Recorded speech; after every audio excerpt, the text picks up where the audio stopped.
C'est plus qu'un plaisir, aimable téléspectateurs, de se retrouver avec vous dans le cadre de ce magazine. Ça fait débat. Oui, la question fait débat justement à travers les artères de la capitale Kinshasa. Des mesures prises pour réguler la circulation et mettre en conformité tous les utilisateurs des véhicules. C'est le débat sur lequel nous allons nous focaliser à ce jour. Oui, d'aucuns se plaignaient déjà avant des questions des embouteillages. Oui, la qualité des routes également en faisait partie. Aujourd'hui, l'hôtel de ville, avec plusieurs structures, ont décidé justement d'exiger des documents, notamment la vignette, le permis de conduire, l'assurance, le contrôle technique. Conséquence, rareté de transport en commun sur la chaussée et moins encore des véhicules personnels. Oui, la circulation est devenue fluide, mais était-il opportun d'entamer ce mécanisme à ce moment, avec comme résultat quel est l'objectif poursuivi, justement parce que l'opération c'est Kinshasa sans embouteillage. Nous allons en parler ici sur ce plateau avec Madame Jocelyne Dena du Parti En Vol. Bonjour et bienvenue à vous. Bonjour Madame Marlette, vous savez que ça a toujours été un plaisir et un honneur pour moi de pouvoir parler nation avec des co-débatteurs. Et je pense que nous aurons un débat qui sera à la hauteur de ce qu'attend la population. Nous avons également Monsieur Mathieu Takizala, expert en économie. Avec lui aussi, nous allons analyser ici sur ce plateau. Bienvenue à vous. Madame, je vous remercie. Vous savez, Kinshasa, c'est l'une des grandes mégapoles francophones du monde, première même. Et ce sujet, c'est vraiment le sujet. Il faut que les Congolais puissent comprendre qu'est-ce qu'on doit payer, qu'est-ce qu'on ne va pas payer, et comment on peut être dans les acteurs publics. Et quelles sont les responsabilités de chacun. Parce que la responsabilité est du côté du gouvernant et du gouverné. C'est-à-dire que tout le monde doit jouer le jeu. Nous avons également de l'autre côté M. David Louyeye. Il est président de la délégation syndicale de l'hôtel de ville. Bonjour et bienvenue à vous. Bonjour madame, je vous salue. Je suis très heureux de me retrouver avec vous aujourd'hui dans ce plateau pour parler de la vie de Kinshasa dans l'intérêt supérieur du peuple quinois. Donc en notre qualité de syndicalisme mais également d'acteurs de la société civile, nous avions tout intérêt de faire des analyses objectives et suggérer des propositions qui doivent construire cette ville. Il y a également Mme Mami Bikela qui est membre du gouvernement provincial de Kinshasa qui, en principe, doit nous rejoindre ici sur ce plateau pour faire un plateau complet et débattre sur cette actualité. Aujourd'hui, justement, la question se pose. Quel est l'objectif poursuivi à travers cette campagne lancée par l'hôtel de ville de Kinshasa, Madame Dena? Vous savez, nous avons toujours décrié cette façon de faire. Depuis la nuit des temps, il y a toujours eu cette mauvaise gouvernance dans notre pays. Et nous voyons qu'avec M. Daniel Bumba, c'est vrai qu'avant, il y avait toujours cette mauvaise gestion. Mais avec M. Daniel Bumba, au fait, nous atteignons le summum de la médiocrité par rapport à la gouvernance et à la politique de ce qui doit être fait. Vous savez tous que nous étions pendant les fêtes. Et la plupart des agents de l'État et des agents même privés ont eu à faire des dépenses pendant ce mois de festivité qui est le mois de décembre. Et juste après, il y a eu une succession des jours fériés. Et dès que le Congolais revient pour pouvoir travailler, on lui demande de payer des impôts. C'est vrai que un bon citoyen doit honorer ses redevances, ses taxes et ses impôts. Mais là, il suffit de voir le timing et la période qu'on demande à la population de pouvoir le faire. Vous avez un ballon d'essai qu'ils avaient lancé, je pense que c'était entre le 5 et le 6 janvier, où on disait, juste au retour des travailleurs, ils devaient, soit dit, acheter une nouvelle plaque numérique, entre parenthèses, et de surcroît, vous savez que la plaque normale, moi je l'ai fait il y a de cela 6 mois, ça m'a coûté $380 pour un véhicule. Et nous nous posons la question de savoir pourquoi d'abord c'est toujours, le montant est toujours donné en dollars. Nous sommes dans un pays où on doit mettre en avant notre monnaie, qui est le franc congolais. Il y a même la mais campagne, on vous exige de pouvoir le payer. La campagne de valorisation du franc congolais actuellement avec le gouvernement. Mais ils n'en tiennent même pas compte. Ils ont parlé de la vignette. Le chauffeur, avant de sortir son véhicule, il doit acheter, soit dit, une plaque numérique à 380 $. Je ne sais même pas après s'ils vont majorer. Il y a les vignettes qui coûtent 80 $, c'est dans les cas. Vous avez l'assurance qui, du reste, normalement, ne doit même pas être obligatoire, à 294 $. Vous avez le permis de conduire qui se vend selon les humeurs. Vous avez soit à 120 $, à 130 ou à 140, 150, ça dépend de l'humeur de l'agent. Vous avez le technique. Madame, posons-nous la question de savoir. Heureusement que nous avons devant nous un agent de l'hôtel de ville. Le paiement des impôts est un contrat entre le gouvernant et le gouverné. Le devoir du gouverné, c'est de pouvoir payer ses redevances et taxes. Et le devoir du gouvernant est de pouvoir assurer les infrastructures au peuple, d'assurer la sécurité sociale et alimentaire, d'assurer la sécurité physique de la population. Mais nous nous posons la question de savoir si l'un des partis n'arrive pas à remplir sa part du contrat et que l'autre parti refuse de payer, moi je pense que la population aujourd'hui est dans ses droits de refuser de payer ses taxes. Parce que vous nous parlez du contrôle technique. Prenons exemple cette personne qui fait son contrôle technique. Il va payer 80 $. Et après, par rapport au mauvais état des routes, il va tomber dans un nid de poules qui aujourd'hui sont des érosions. Il va briser ou casser son carter.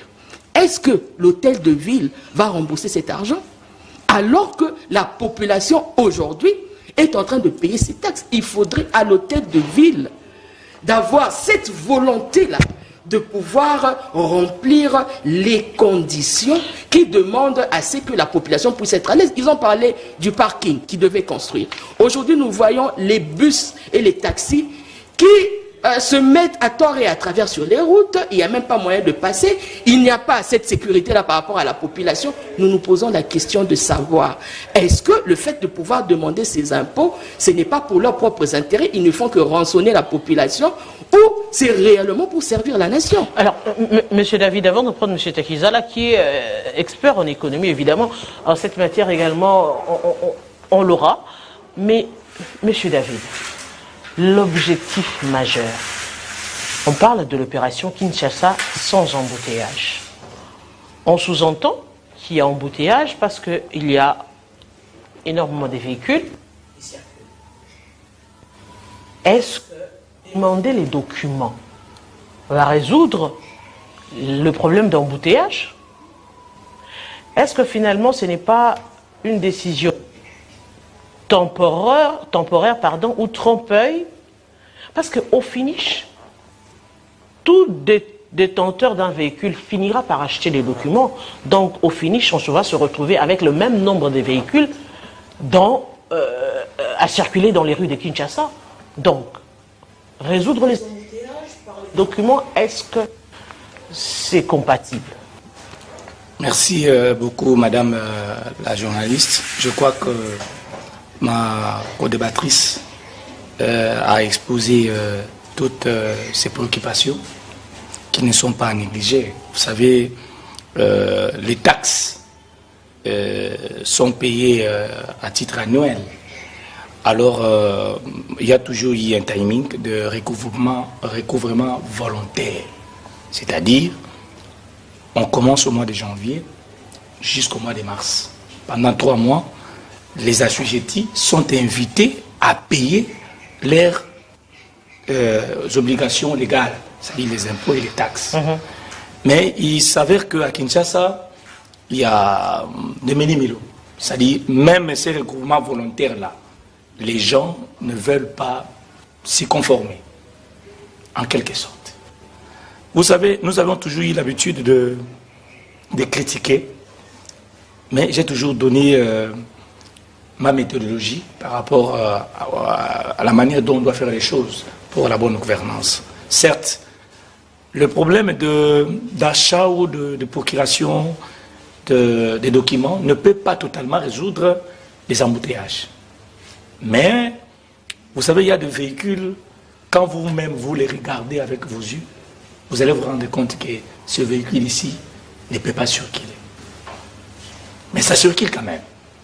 Et la majorité de nos conducteurs sont dans la difficulté de pouvoir acquérir des documents de manière officielle et des documents authentiques. Donc, il y a un problème d'organisation d'abord. L'État déjà lui-même pose problème pour organiser les choses. Et la population que nous sommes en tant qu'acteurs majeurs, nous nous livrons aussi au magouille, pour les dire. Alors, payer les taxes, les contrôles techniques, les problèmes d'autorisation des transports, la vignette, les assurances. Il y a des taxes qui ne relèvent pas de la compétence seulement de l'hôtel de ville. Par exemple, quand l'hôtel de ville ne produit pas le permis de conduire. Le permis de conduire. Mais encore les assurances. Non, non. Ça, c'est le gouvernement central. Mais en tant que province, elle peut peut-être encadrer ces processus-là et accompagner les autorités compétentes à le faire mieux que ça. Les assurances, comme vous venez de le dire, en quelque sorte, nous aident aussi, d'une autre manière. C'est vrai que ce n'est pas obligatoire. Mais ça peut nous aider parce que vous savez, on reconnaît la valeur de l'assurance lorsqu'à un moment donné, on est en face d'un accident ou d'un problème, d'un incendie, quelque chose comme ça. Là, mais c'est facultatif. C'est facultatif. C'est pas obligatoire. Ça, alors que dans la campagne ici, on la rend obligatoire. Non, bon, le problème, c'est comme je vous le dis, c'est la planification. De quelle manière on doit faire les choses et quelles sont les choses que nous devons peut-être exiger. Moi, je peux saluer en quelque manière les autorités. Deux fois, ils prennent des décisions de manière impopulaire, de telle sorte qu'ils poussent peut-être la population à aller, soit être encouragée à se procurer des documents.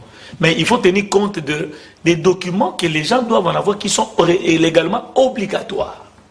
Là, c'est une autre démarche. Mais les histoires comme les contrôles techniques, les autorisations de transport. Madame, vous savez qu'en République démocratique du Congo, il y a des cas d'enlèvement. Je crois que vous le savez. Mais dites-vous, là, on va arriver à ce dossier-là. Alors, si vous n'avez pas un document tel que l'autorisation de transport, on ne sait même pas identifier quel est le véhicule qui est en train de transporter les personnes et leurs biens.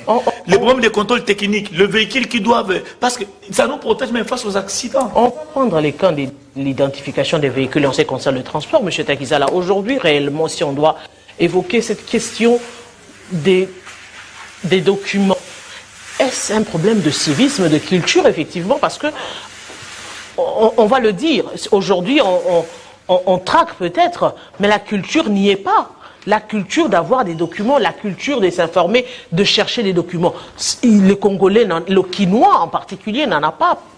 Oui, madame, vous savez, la culture vient par la façon d'exercer d'abord. Ce pays, dans l'automobile, c'est presque 50 ans, où on a laissé l'informel nous guider.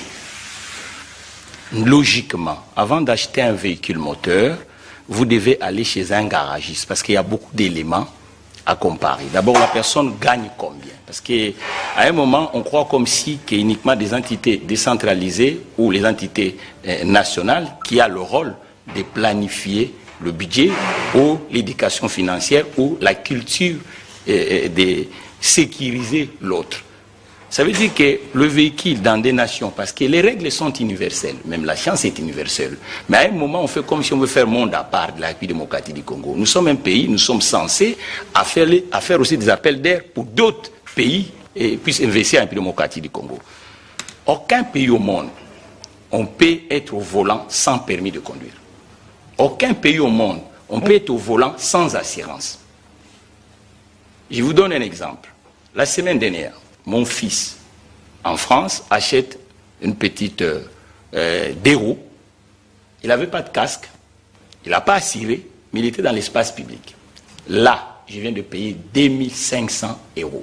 Pourquoi? D'amende. D'amende. Ben oui, on ne peut pas. On ne dit pas obligatoire, mais lorsqu'on arrête quelqu'un au volant d'un véhicule, sans assurance, sans contrôle technique, c'est un délit. Mais justement, donc on va vous écarter. Mais justement, dans la route. Monsieur Takida, parce que la route. Est-ce que la logique ne serait pas d'intensifier la surveillance sur les routes? Parce que, comme on le dit, nul n'est censé ignorer la loi. C'est quand quelqu'un se retrouve en infraction qu'on lui pose toutes ces questions, qu'on lui demande tout cela. Au même moment, on fait cette campagne de sensibilisation pour appeler les uns et les autres à se procurer tous ces documents. Parce qu'on va se le dire, la République elle-même a passé plus d'une année sans produire les permis de conduire. On va arriver. C'est pour ça que j'ai dit au début de mes propos qu'on va partager les responsabilités. Parce que chacun a une part de responsabilité. La collectivité, on le construit avec l'effort de tout le monde. On appelle les actifs en économie. Ça veut dire qu'aujourd'hui, l'actif est infime en République démocratique du Congo. L'informel est supérieur. Vous voyez les routes, vous nuancez vers les embouteillages. Moi, je ne dis pas les embouteillages. Parce qu'on ne canalise pas l'économie de la ville de Kinshasa. Vous imaginez une ville comme Kinshasa, il a quoi comme chiffre d'affaires? Parce que tout est dans la rue. On doit régulariser les choses, la façon de fonctionner, pour qu'on avance. Vous voyez que maintenant que plus de la moitié du parc ne respecte pas les règles. C'est pour ça que vous ne le voyez pas dans la route. Deuxième point, l'automobile, quand vous achetez, il nécessite aussi le frais de fonctionnement de l'automobile. Mais en Kinshasa actuellement, lorsqu'on achète un véhicule, est-ce qu'on se planifie? Est-ce qu'il y a une simulation? Combien de litres au 100 vous allez mettre? Le contrôle technique, d'abord, ça vous protège vous-même, le propriétaire du véhicule. Ça crée aussi l'élément social. Vous savez qu'aujourd'hui, nous sommes parmi les États où on ne crée pas assez d'emplois. On ne va pas le créer uniquement sur l'espace des Kalina. Vous savez que dans ces pays, on a négligé près de 200 et quelques métiers où, même aux États-Unis, ça existe encore comme profession. Mécanicien, soudeur, lavandier, ainsi de suite. Mais dans chaque maison, on voit, même les responsables dans ce pays, qui emploient des gens sans contrat social, sans ainsi de suite. Mais ces gens-là aspirent à diriger la communauté nationale. Vous comprenez? Donc, à un moment, il faut qu'on soit réaliste. C'est vrai, au niveau de l'hôtel de ville de Kinshasa, il y a aussi des choses à faire. Il fallait faire les réquisitions des véhicules d'État. Parce que lorsque vous voyez que la moitié de parcs pose problème et qu'on va réguler la chose, il y a des États qui sont en train de faire aujourd'hui, de changer le véhicule. Parce qu'un véhicule qui fait 6 litres d'essence, madame, parlons l'économie. 6 litres d'essence aux États-Unis, ici à Kinshasa, c'est combien? 21 litres d'essence. Pourquoi? La circulation urbaine n'est pas intense. Les gens n'ont jamais passé dans les auto-écoles. Mais ils se croient droit en tout. L'hôtel de ville de Kinshasa doit s'atteler avec des experts du secteur privé pour que ça soit quand même harmonisé. Il faut qu'il y ait une compréhension auprès des citoyens.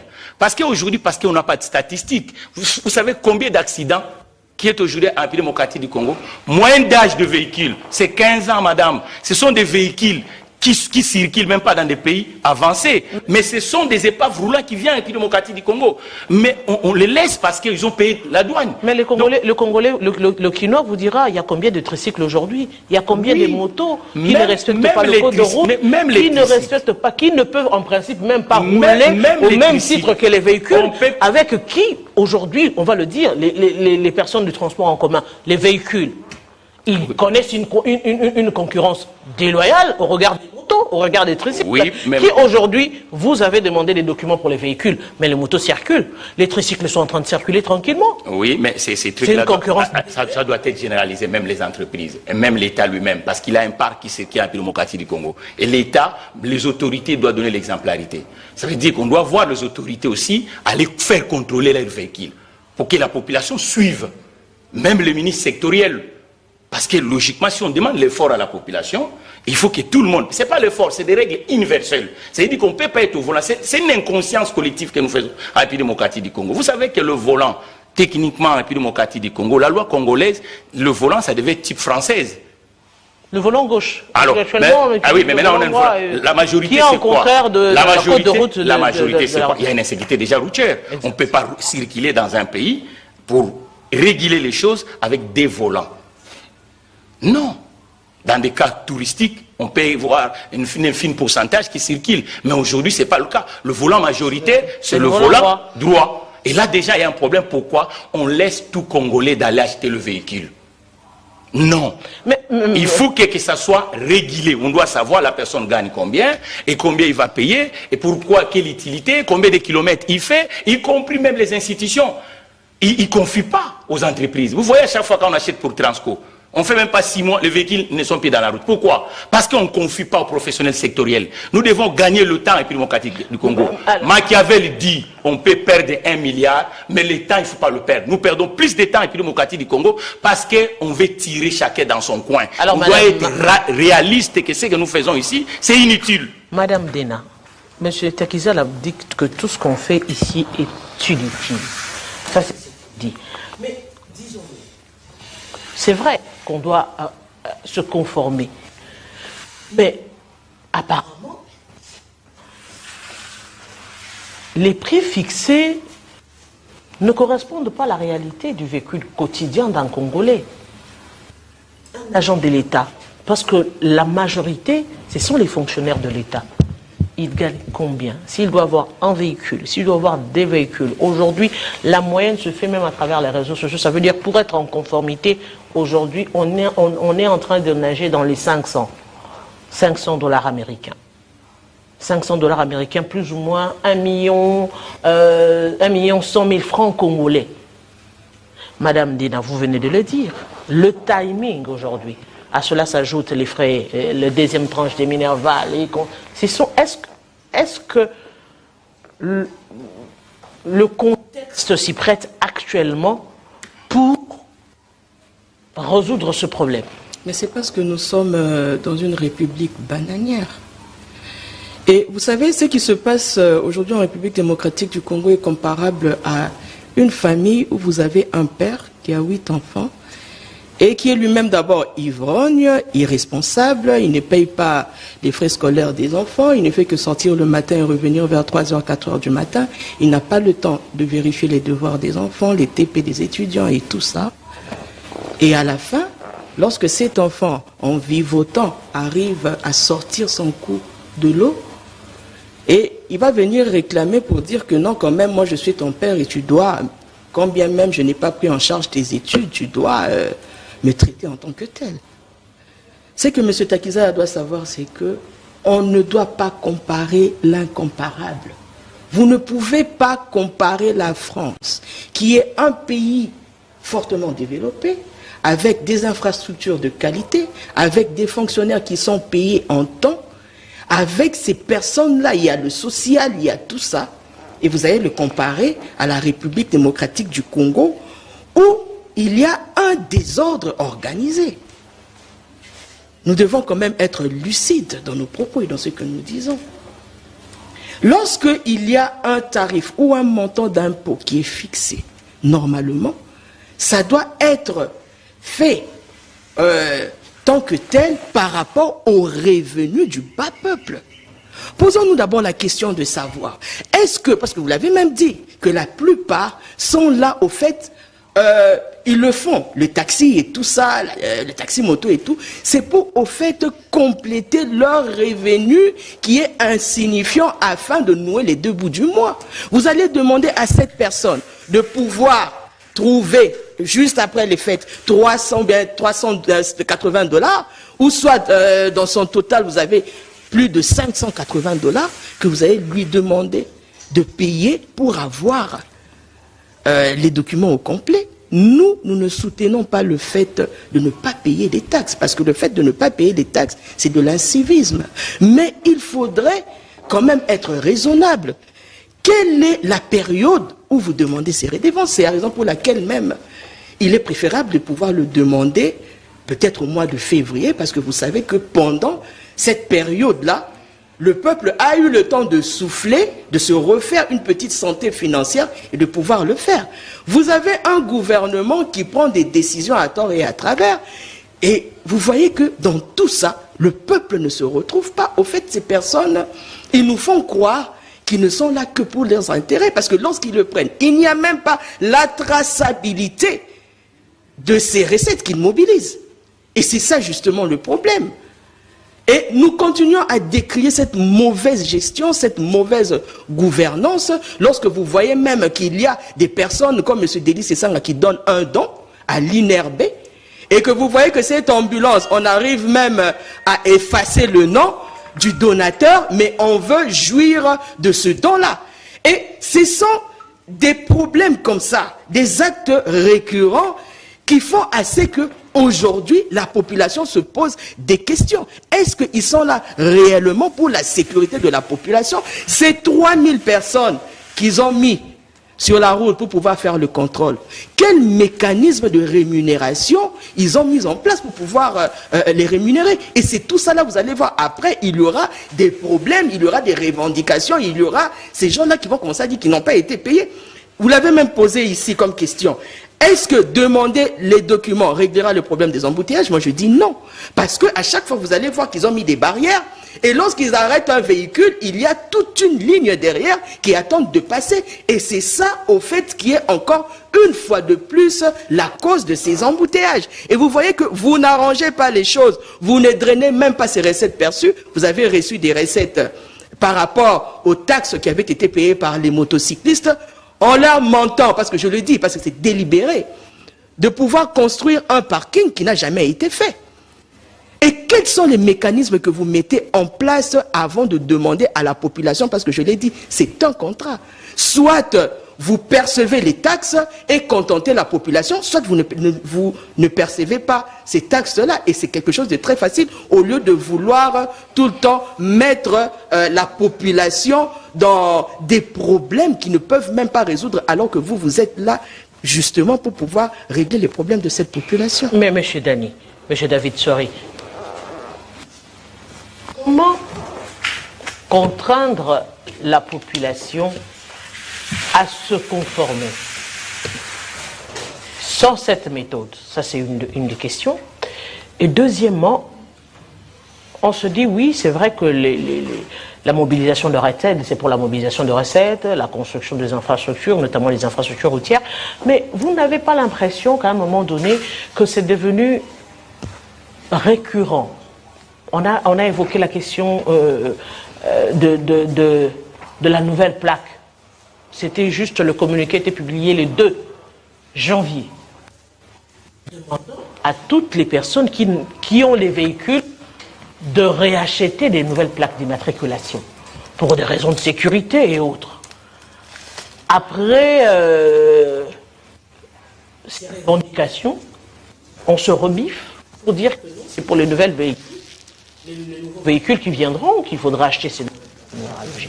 Finalement, est-ce que vous n'avez pas l'impression de trop traquer la population?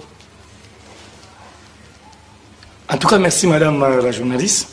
D'ailleurs, en parlant de la notion de la question de plaque d'immatriculation dont la DGI avait fait le point, Relève de la DGI, exactement. Je crois que c'est la compétence, comme je le disais, du gouvernement central. Comme je venais de dire que normalement l'État devait se comporter en machiavélique. Ça c'est mon simple avis. L'État doit imposer son autorité. Nous sommes des citoyens congolais. Et actuellement nous sommes à Kinshasa, nous sommes des Kinois. Parce que moi je suis né à Kinshasa. Je vous dirais que il y a des choses dans cette vie. Le peuple quinois n'est pas tout à fait sensibilisé dans le paiement des taxes et des dépenses. Il n'est pas sensibilisé. Je crois que la première des choses, on devait commencer d'abord par ça. Sensibiliser de manière suffisante. Donc, consulter les acteurs de la société civile. Toutes les couches sociales devaient être contactées pour que, à un certain moment, la population soit sensibilisée. Ça s'est fait partout au monde. C'est-à-dire qu'on prend ceux qui sont à proximité avec la population. Ça, c'est de un. De deux, lorsqu'on veut contraindre, comme je venais de le dire ici, moi, en quelque sorte, c'est vrai que je ne suis pas le porte-parole du gouvernement provincial, je suis un partenaire social, mais acteur de la société civile. Le gouverneur Daniel Bumba prend l'initiative de contraindre la population quinoise pour payer leurs droits de redevance. comme je venais de le dire, il le fait pourquoi? Parce qu'il constate que, en tant qu'autorité provinciale, que les recouvrements volontaires que l'État met en place pour que chaque Congolais ou Quinois qui vit à Kinshasa puisse librement aller payer ces taxes-là, ne le fait pas. Est-ce qu'il y a une campagne qui est faite dessus pour sensibiliser à ce paiement? Je peux dire que, en quelque sorte, comme je venais de le dire, la sensibilisation est faible. Alors, mais aussi nous, en tant que Congolais, madame, nous avons la loi mère qui est la Constitution. Chaque Congolais, comme la Constitution l'explique ici, nul n'est censé ignorer la loi. Ce n'est pas qu'un enfant, je suppose aujourd'hui, papa paye déjà en quelque sorte quelque chose à l'école pour que tu puisses y aller, même si papa est en difficulté, il n'a pas assez de moyens pour terminer le tout. Toi tu t'es dit que non, même si à l'école on ne me chasse pas pour les frais scolaires, demain je ne pars pas. Mais ça c'est injuste. C'est ce qui se passe à Kinshasa. Et on s'est dit non, moi comme je suis là, je ne peux pas payer les taxes parce que je ne suis pas sensibilisé. Non, mais vous avez les lois du pays. Lisez les lois. Mais monsieur David Luyeye, aujourd'hui on est dans la campagne. Oui, on a lancé cette campagne. On est en train de nous mobiliser pour justement traquer ou encore demander aux Congolais de se conformer. Mais la réalité c'est quoi? La réalité c'est qu'en réalité rien n'est planifié aussi. Parce que les gens font aujourd'hui la queue au niveau pour l'obtention des vignettes par exemple. La queue, jusqu'à ce jour on est en train de donner des numéros, des jetons. L'épreuve des paiements. Non, des jetons. C'est-à-dire que pour limiter le nombre de gens, les gens viennent avec de l'argent maintenant, mais ils sont limités. Vous allez revenir demain, vous allez revenir après-demain. Pourquoi tous ces mécanismes-là n'ont pas suivi aujourd'hui? Pourquoi que ce soit au niveau de l'obtention du permis de conduire, il y a un pléthore des Congolais qui s'ajoutent? Il y a exactement la même chose au niveau de la DGRK en ce qui concerne le paiement pour l'obtention de la vignette. Et là également, comme on le dit, il y a le libre choix. Le libre choix, c'est-à-dire l'homme peut payer en dollars ou en francs congolais, alors que le point de presse tenu récemment par le ministre par le gouverneur de la ville, il a dit, admettons qu'il y a tout ce monde-là qui viennent chercher les dollars, par exemple, pour payer. Ça veut dire que vous allez constater que sur le terrain, il y aura hausse du prix de dollars parce que la demande deviendra plus forte que le franc congolais. Automatiquement, ça influe d'autres secteurs. Est-ce que tous ces mécanismes-là ont été pris en compte? Apparemment non. Le gouvernement central, provincial plutôt, et l'hôtel de ville s'est focalisé sur comment percevoir l'argent et puis c'est tout. Madame, excusez-moi, peut-être je vais vous dire que le problème de planning, le gouvernement peut prendre des dispositions. Mais les gouverneurs, ou le gouvernement provincial, ou je peux dire le pouvoir de l'État, travaillent avec les partenaires. Nous avons par exemple les partenaires banquiers. Vous savez, le gouvernement ne peut pas venir ici montrer à la banque comment la banque doit fonctionner en interne pour organiser tout ce qui va se passer. Mais c'est un des partenaires du gouvernement, donc quand il y a une campagne, ça veut dire que la demande sera un peu plus forte. Il faut prendre des dispositions, je vais vous dire, par exemple des guichets, démobiliser des guichets pour permettre à ce que tout le monde ne vienne pas en ville pour le faire. Madame la journaliste, vous savez, je vais vous donner un exemple. À un certain moment, vous allez remarquer que même quand on paye les agents, les gouvernements centrales mettent déjà à disposition de toutes les banques commerciales de moyens nécessaires pour le paiement des agents publics. Mais les banques en interne n'arrivent pas à s'organiser. Et la banque commerciale, vous savez, notre pays a un problème. C'est comme ça que l'État aussi devait s'imposer sur ces banques. Parce que l'État ne peut pas entrer dans la banque, montrer à la banque comment il doit fonctionner. Mais on peut quand même concéder en disant que les problèmes de planning aussi posaient problème au niveau de la gestion. Mais pour moi, chaque citoyen ne peut pas suivre ses caprices. Moi, si j'ai mon argent ou j'ai mes petits moyens, je sais que les recouvrements volontaires commencent à telle période, je dois m'en procurer des documents. Mais je ne vais pas attendre l'État venir m'imposer. par conscience. Non, vous l'avez dit, le civisme, il n'est pas là. La civilisation est faible, la conscience viendra d'où? J'ai dit ceci. On ne peut pas payer la taxe, on ne peut pas refuser de payer les taxes parce que l'État ne vous a pas sensibilisé. L'État a le rôle. L'État a le rôle. Les faits sont là. L'État n'a pas sensibilisé. Les gens n'ont pas payé. L'État a le rôle de vous sensibiliser, mais vous avez les textes qui vous donnent l'obligation de payer les taxes de l'État. Monsieur David, soyons quand même en plein 21e siècle. Hein, ce que vous dites, logiquement, vous avez un secteur à 99% dans l'informel. Et ces gens, vous voulez qu'ils puissent avoir conscience comment? Tout à l'heure, on a vu. Hein, c'est ça, il faut les mesures incitatives. L'État, comme organisation seule, il n'arrivera pas. Il faut décentraliser. Lorsque vous décentralisez avec les partenaires du secteur privé, on peut résoudre beaucoup de choses. Là, le moment n'est pas de se tirer des boulettes. Il faut chercher des résolutions pour qu'on avance. Parce que là, le jeu que vous nous amenez, comme si on va se tirer des boulettes, mais on va tourner que ça ne sert à rien. On parle par exemple de la fixation. Logiquement, un véhicule représente aussi le revenu de l'individu. Si ça passait par la formalité. Quelqu'un qui touche 1000 $ le mois, mais il se procure un Range Rover. Mais cette pédagogie, ce n'est pas le gouverneur, c'est les acteurs sectoriels. Mais les acteurs sectoriels, vous le mettez dans ce qu'on appelle une concurrence déloyale. Vous ne le consultez pas. Vous laissez les gens aller se procurer le véhicule.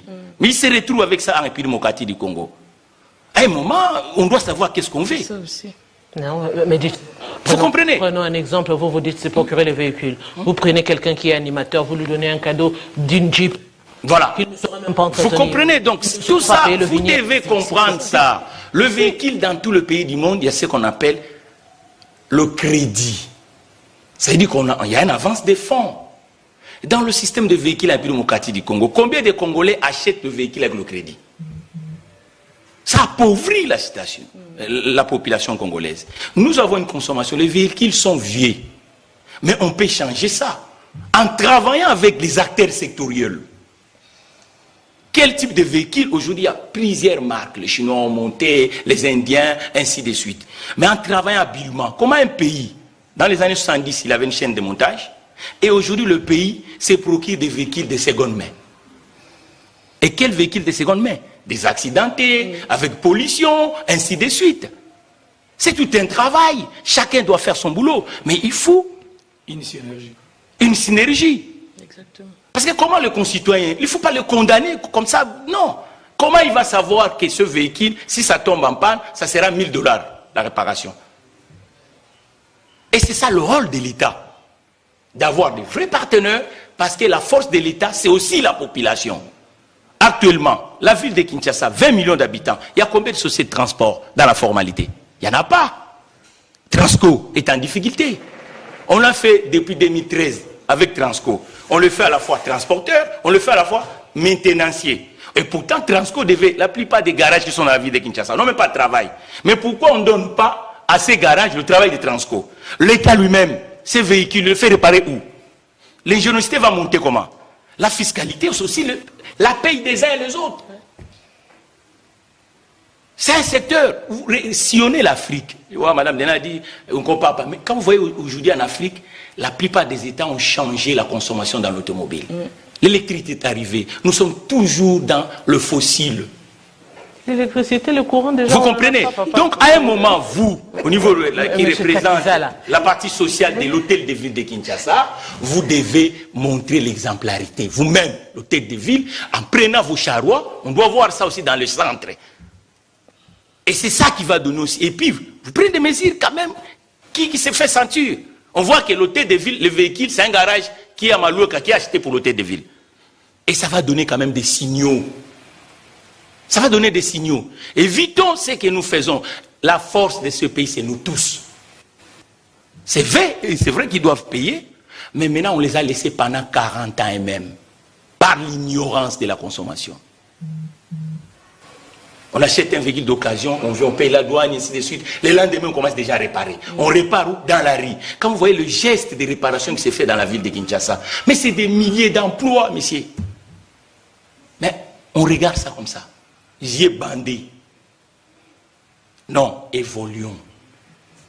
Dès demain, la ville de Kinshasa doit chercher à avoir des négociations avec Transco et avec ce que vous avez créé ici, Transacademia, pour compenser le manque à gagner de l'informel qui était dans la ville. Regrouper même les Wewala, faisaient ces gens-là même les coopératives économiques pour qu'ils soient du point de vue structurel, qu'ils connaissent même le code de la route, excusez-moi. Et c'est comme ça qu'ils vont gagner le temps. Ces concitoyens, ils ont trouvé ça comme travail, on doit les encadrer. La banque, vous dites, ils sont tous ici à Kalina. Mais comment quelqu'un qui vient chez un centre de contrôle technique, il doit aller chercher le vignette de l'autre côté, ainsi de perdre de temps. Pourquoi les gens de ces institutions bancaires ne peuvent pas avoir les agents là où les compatriotes viennent dans le garage, les guichets avancés. Exactement. Mais non, mais c'est quoi ça? Quelle bourgeoisie comptable qu'on fait Même ici? pour le permis de conduire, même pour le permis de conduire, dans chaque garage, dans chaque station de service, un agent qui est là, qui enregistre le concitoyen, automatiquement, si vous voulez besoin qu'ils passent sur le séminaire là-bas, ils peuvent partir. Au lieu que tout le monde va au niveau de l'ISTA là-bas. Non. Décentraliser nos gestes. Et puis il y a le numérique, non? Un peu ça existe, non? Le concitoyen peut payer par devoir. Imani. Alors, pourquoi vous voulez toujours qu'on parle? Il faut avancer. On va d'abord à la DGK, prendre le document. Vous allez aller à Solidaire là-bas pour aller payer. Vous faites la queue. Hier j'ai appelé la DGK. J'ai dit, amenez vos agents ici, sur le terrain, parce que la DGK c'est une administration. Mais l'automobile croise qui? Il croise le garagiste. Ils croisent les pompistes. C'est là où les taxes là doivent être présentes là. Parce que la compréhension, parce qu'un automobiliste, quand il est devant un garagiste, il ne se comporte pas comme s'il est devant l'administrateur de l'État. Lorsqu'il est devant un garagiste, il sait que la vie c'est ça. Il faut innover. Tout le monde doit payer, et je demande à l'État de donner l'exemplarité. Réquisition. La plupart des sociétés de l'État, on ne le voit pas dans les centres, hein. Ils contrôlent où? Vous comprenez? Ils doivent contrôler leurs véhicules. Parce que tout le monde doit contrôler. La police. Ils doivent contrôler. Et c'est comme ça que la population doit comprendre que c'est pour tout le monde. La route est libre, mais on voit encore les véhicules qui prennent des sens contraires. On veut quoi? Au juste, on veut quoi? La route est libre maintenant. Mais pourquoi on prend les sens contraires? C'est eux-mêmes qui créent ce désordre. Pourquoi on prend les sens contraires? Alors, Madame, aujourd'hui, justement, si on doit trouver une solution dans un premier temps, parce que c'est vrai, la mesure a été lancée, mais je crois qu'elle sera plus effective avec un déploiement un peu plus large, déjà à partir de ce lundi. Donc, on se dit, est-ce qu'il y aura allègement? Est-ce qu'il y aura compréhension? Ou, eh bien, comme ça a été lancé, forcément, on doit y aller? J'ai beaucoup aimé l'exposé de M. Takiza. Là, il a presque tout dit. Moi, je voulais juste le compléter par rapport aux propositions à donner. Parce que nous voyons que l'hôtel de ville, au fait, est à court d'idées. Premièrement, la meilleure chose à faire, c'est la mise en place des bus en commun. Parce que c'est ça qui va alléger, au fait, parce que nous avons là, nous le disons en économie, il y a la loi de l'offre et de la demande. Vous-même, vous avez dit qu'il y a des bus que vous laissez passer parce que vous ne voulez pas faire souffrir la population. Et pourtant, vous voyez que ces bus-là ne sont pas en état de pouvoir être mis sur la route.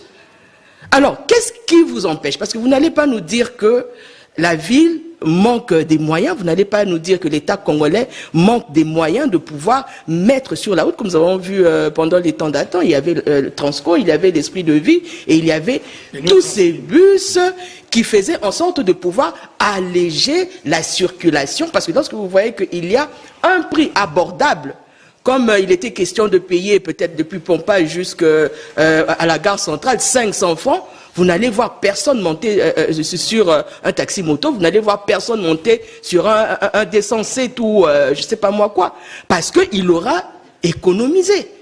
Et c'est ce que nous demandons, de alléger ou rendre plus fluide ce transport. Et c'est ce qui fera en sorte que déjà qu'il puisse avoir un désengorgement. Si, je ne sais même pas si c'est possible pour vous, parce que pour vous tout est presque impossible, de pouvoir aussi mettre en place le transport fluvial. Et vous allez voir que ça sera le cas où vous aurez l'offre qui va augmenter et la demande va baisser. Et ça sera justement l'intérêt de la ville. Parce que lorsqu'il va se faire de l'argent, ça va compléter le fait de pouvoir mettre en place des infrastructures, arranger les routes et tout ça. Deuxièmement, vous avez la mise en place d'un contrôle numérique.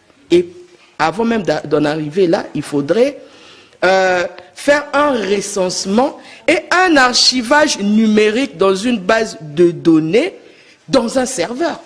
Parce que vous ne connaissez pas combien il y a de descensettes, combien il y a de taxis, combien il y a de taxis-motos. Il faudrait d'abord commencer par recenser ces matériaux roulants pour faire en sorte que lorsque vous allez mettre en place ce contrôle numérique, il y a cette personne qui achète les vignettes, vous allez ce qui m'amène à mon 4e point, faire un bon drainage correct de ces redevances et taxes.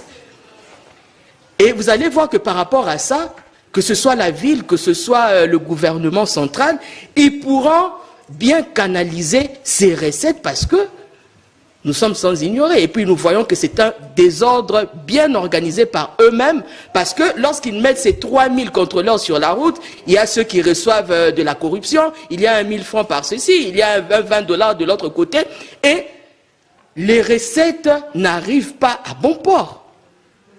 Nous ne demandons pas à la population de ne pas payer les impôts, mais nous disons que c'est à la responsabilité de l'État congolais de faire en sorte qu'il y ait cette plateforme qui va permettre à la population de pouvoir, lorsqu'elle donne ses impôts, qu'elle puisse avoir cette traçabilité et qu'elle puisse aussi ressentir les conséquences des impôts qu'elle paye, la population, par rapport aux infrastructures qui sont construites, par rapport aux hôpitaux, aux écoles et tout ça. Parce que lorsque vous ne les faites pas, au fait, vous découragez la population. Et moi, je pense qu'elle est en droit de refuser de payer ces taxes et impôts lorsqu'elle ne voit pas des retombées de ces taxes. Mais justement, comment la traçabilité devra-t-elle se faire? Et quelles sont les exigences? Parce que c'est vrai, l'hôtel de ville ne dit que oui, les payer les redevances pour construire la ville.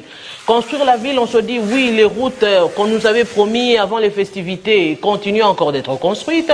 On se dit finalement, est-ce qu'il y a un mécanisme pour mettre en confiance la population quinoise? Pour mettre en confiance le Congolais, parce qu'il n'y a pas que ça. Il y a déjà au 1er janvier ici, il y a, avec la DGRK, il y aura, je crois, l'impôt foncier et le revenu locatif qui notamment sera aussi mis en vigueur. Ça veut dire que ce sont des mécanismes qui sont mis en place pour permettre aux Congolais de payer ces taxes et redevances. Mais est-ce que la confiance y est pour permettre cette corrélation avec la population et permettre justement à tous ces Congolais ou des Quinois de faire confiance au gouvernement provincial ou encore à l'hôtel de ville pour se conformer selon les normes? Merci beaucoup, madame la journaliste. Je crois que les gens avaient une idée sur les organisations professionnelles comme étant des mouvements de revendication, alors que notre rôle, c'est aussi une mission d'accompagnement de la bonne gouvernance. Je crois que, personnellement, ça fait un temps où je commence à participer dans certains travaux. Raison pour laquelle vous voyez aujourd'hui, il y avait qu'un ministère provincial de Finances et Économie. Je crois qu'on a encore ajouté le numérique par le gouvernement provincial avec le nouveau ministre où nous sommes en train de voir quand même, parce qu'avec les travaux que nous sommes en train de faire avec eux, nous avions quand même trouvé qu'il y a des mécanismes qui sont en train d'être mis en place pour que dans les prochains jours, parce que nous avions nous-mêmes aussi posé ces problèmes pour dire qu'on a fait beaucoup d'observations où les agents publics commencent à arriver très tard au service, suite aux embouteillages là, qui a tellement paralysé toute la ville. Et vous trouverez que vous avez votre voiture, votre Jeep, mais vous êtes incapable, même si vous quittez 6 heures, vous arrivez toujours à 11 heures au service. Alors, ça a causé un peu de débat. Alors, nous, en tant que défenseurs des droits des travailleurs, nous avons eu à échanger avec le gouvernement provincial pour dire que non, voilà, si aujourd'hui, vous voulez prendre des mesures pour sanctionner les agents qui arrivent en retard conformément au test, ça sera un peu difficile parce que ces gens-là sont confrontés aux embouteillages. Parce que nous les voyons tous, même des ministres, une fois même sur ces boulevards, où moi j'ai passé, j'ai vu le chef de l'État bloqué à l'embouteillage et il ne pouvait même pas faire un autre mouvement. Donc aujourd'hui, je peux vous dire que nous sommes en train d'accompagner les autorités provinciales. Je crois que les idées objectives et constructives de nos co-débatteurs pourront peut-être aussi ajouter un plus, parce que comme mon co-frère co-débatteur venait de le dire, que nous avions besoin de la participation de tous pour que nous puissions évoluer. Alors, pour moi, je crois que nous allions demander au gouvernement provincial d'accentuer sur ces mécanismes qui sont en train de mettre en place pour que dans les prochains jours, de telles histoires ne se répètent plus. Et la grande question également, je vais l'oublier, ça c'est la question des téléspectateurs qui ont posé cette question pour demander justement est-ce que c'est la priorité de priorité, alors que l'on réclame ici Kinshasa est très sale avec les déchets en plastique. Rien, pas de mécanisme, pas de forte sensibilisation. Et il y a aujourd'hui la question des inondations, où on le dit, on le filme, c'est devenu déjà une habitude. On sait déjà que lorsqu'il menace de pleuvoir, vaut mieux ne pas sortir parce qu'on ne sait pas comment est-ce qu'on va en rentrer, parce que les rues seront inondées. Est-ce que c'est la priorité des priorités aujourd'hui pour l'hôtel de ville, ou est-ce un besoin d'argent qui pousse à aller dans ce secteur-là où il y a plus d'argent que ce secteur où on va plus dépenser? En tout cas, madame, bon, moi je peux vous répondre sincèrement pour dire que ça peut être une priorité. Vous savez que lorsqu'on paye des taxes, toutes les taxes que nous payons ont un objectif et un but. C'est pour la construction des infrastructures, assurer la sécurité et tant d'autres. Alors quand on ne paye pas les taxes, je crois que ça peut mettre même le gouvernement en difficulté. C'est-à-dire... Mais ce qui concerne l'automobile, ce n'est pas uniquement construire, c'est aussi la vie de ceux qui sont au volant. Là, vous avez le problème environnemental et aussi le pouvoir d'achat des uns et des autres. Voilà. Ça veut dire que quand vous avez un véhicule qui n'est pas en bon état, vous êtes stressé. Vous comprenez? Mais il faut décentraliser la ville. Il faut mettre des navettes dans chaque coin de la ville pour que les concitoyens roulent calmement, pour que l'activité économique continue à avancer. Mais il faut que tout le monde puisse savoir qu'il tire de payer les taxes, parce que si on veut construire une nation, on doit contribuer. Merci quand même pour m'avoir soutenu dans ce sens-là, parce que notre rôle, c'est d'accompagner toutes les autorités qui gèrent, parce que même si nous ne sommes pas dans la gestion, mais nous devons les aider avec nos idées constructives pour que dans la prochaine fois, que les choses se passent de manière correcte et éviter tout dérapage. On est déjà là. Je vous dis grand merci. Partons. Monsieur Louis David, président de la délégation syndicale de l'hôtel de ville, grand merci à vous. Merci beaucoup. Monsieur Mathieu Takizala, oui, expert en économie, grand merci également. Madame Dena, cadre du parti Envol, oui, on le dit souvent, représenter la population, mais également les décideurs que vous êtes ici sur ce plateau pour en débattre justement et trouver des solutions à ce qui concerne la population congolaise. Aujourd'hui, on s'est focalisé sur la ville de Kinshasa et les mesures prises justement pour réguler la circulation, permettre aux uns aux autres de se conformer avant de circuler sur les artères de la ville de Kinshasa. La loi est dure, c'est la loi. On va s'y conformer dans l'objectif justement de permettre à la ville de Kinshasa de se développer, et en retour également, vous devrez, vous les décideurs, nous rendre compte de ce que vous avez fait de l'argent de la population quinoise en ce qui concerne la réhabilitation. Je crois qu'il y a un contrôle citoyen qui est toujours obligatoire. Nous devons à notre niveau contrôler les dirigeants. Je crois que le contrôle citoyen est obligatoire. C'est d'ailleurs prévu par les textes légaux. Je crois que chacun de nous peut le faire.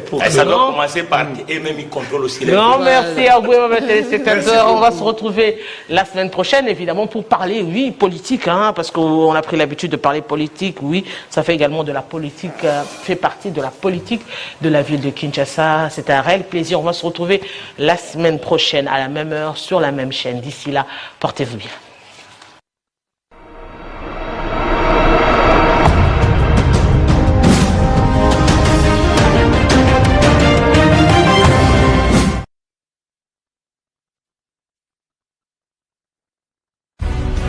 Un point toutes les 30 minutes.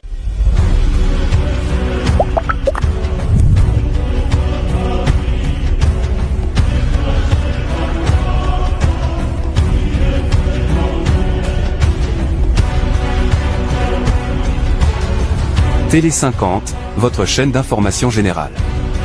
Un point toutes les 30 minutes sur l'information et l'actualité. Scannez le code QR pour consulter notre site internet. Télé 50, simplement congolais.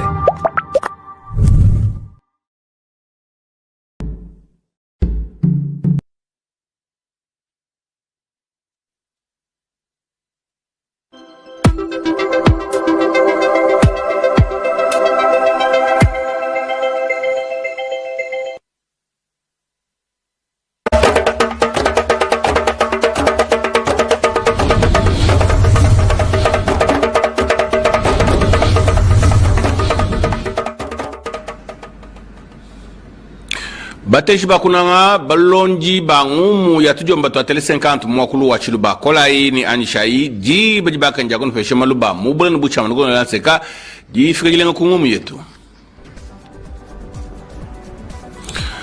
Vita kulusekala mpatukili waji tunga Kongo mwangalata kudi Paul Kagame mutuma batumi bobenda bashifa bantu mulujilwa kuiba kubutula mabanji a mwisho mabulaba Felix Antoine Tshisekedi Tshilombo mfumu mulomuri tunga Kongo mwangalata mwaka jile kubili bende bya mujumu batumi bwa bujisangi bwa matunga abukwa waji bwa jabulaba ja Afrika bwa kushintaka nyini meja kuteka mchenzeru bwa kupinga chitala kulusekala mpatukili waji tunga jetu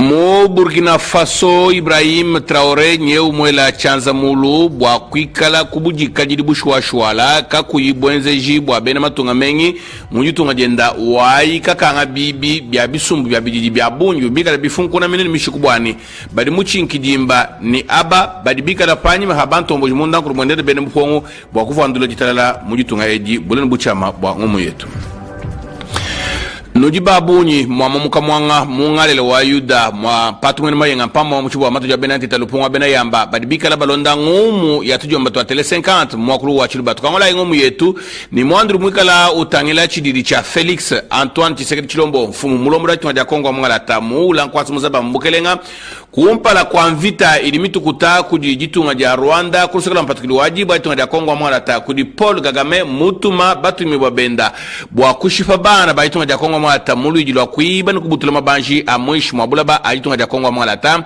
Felix Antoine Tshisekedi Tshilombo humwaki jila makela kubili biende bya mujumu chisumbu cha batu mibwa babuji sangi bwa bukwa matunga abukwa wajibu wa ja Afrika kendela ka bubilu bya Felix Antoine Tshisekedi Tshilombo kavukika la